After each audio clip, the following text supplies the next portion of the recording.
To do a provisional cast on, you're going to need a contrasting piece of yarn, then the yarn you're working, and you'll need it the length of however many cast-ons you'll be using. Then you'll need your working needles. I'm using size 11. And you'll need a matching crochet hook, and I'll have the corresponding sizes of the hook with the needles down below. So for 11, I'm using size K. And then you'll be needing your working yarn. So to get started, you're going to leave just a small tail on your contrasting yarn. You're going to create a slip knot,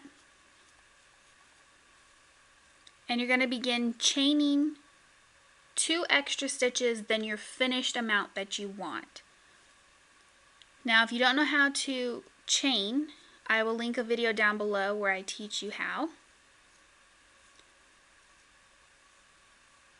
But you just keep chaining your stitches until you have 2 more than your ending amount, just so you have a little bit of edging with your cast on when you pull it out.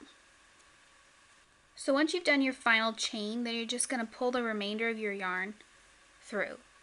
So now you have a chain in your contrasting yarn. Now we're going to begin picking up the stitches to work our main yarn. So you're just going to leave a small tail of your main yarn.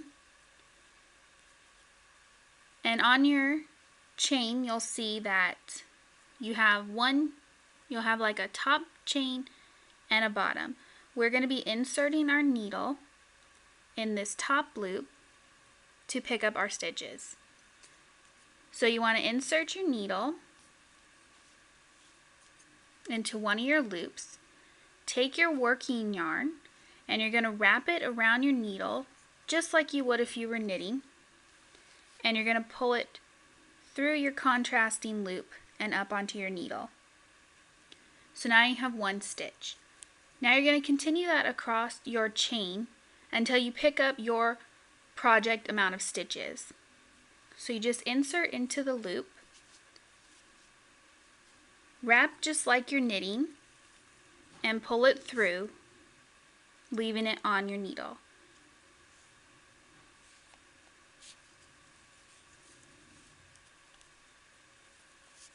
Now doing a provisional cast on will leave your stitches live.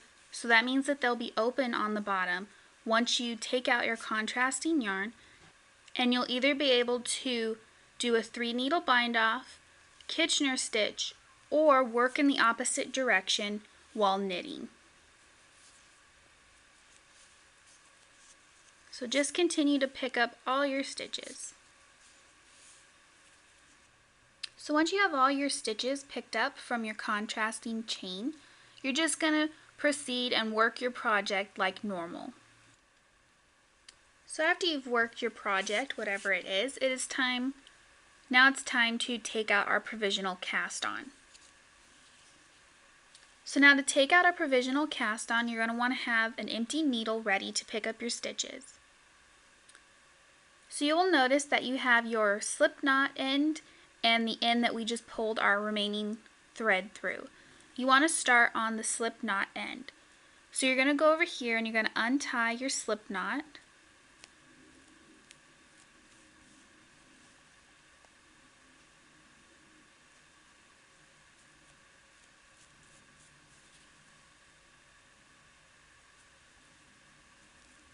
So now you'll see that your live stitch is sitting right there.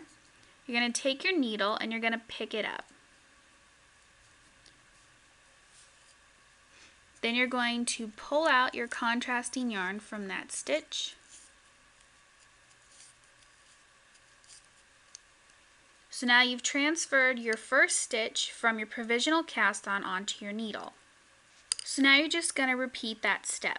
So you're going to take your needle and insert it into your next stitch. Then you're going to take your contrasting yarn and you're going to unravel it from your stitch,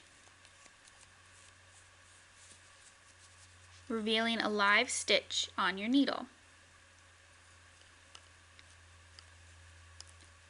you want to insert your needle into your live stitch.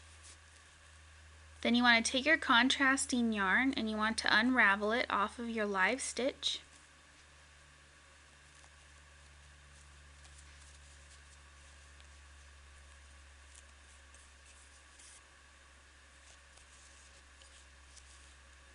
And you just continue doing that until you've picked up all your stitches.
So once you've picked up all your stitches off your contrasting yarn, you want to make sure you count them that you've got the right amount. So once you have the right amount of yarn, then you decide what you're doing with your project, whether you're going to continue knitting in the other direction, or you're going to start a 3-needle bind off, or sew your ends together using the Kitchener stitch. Always use contrasting yarn for your cast on, so that when you go to pick up your stitches, you know which ones are your cast on and which one are your actual live stitches.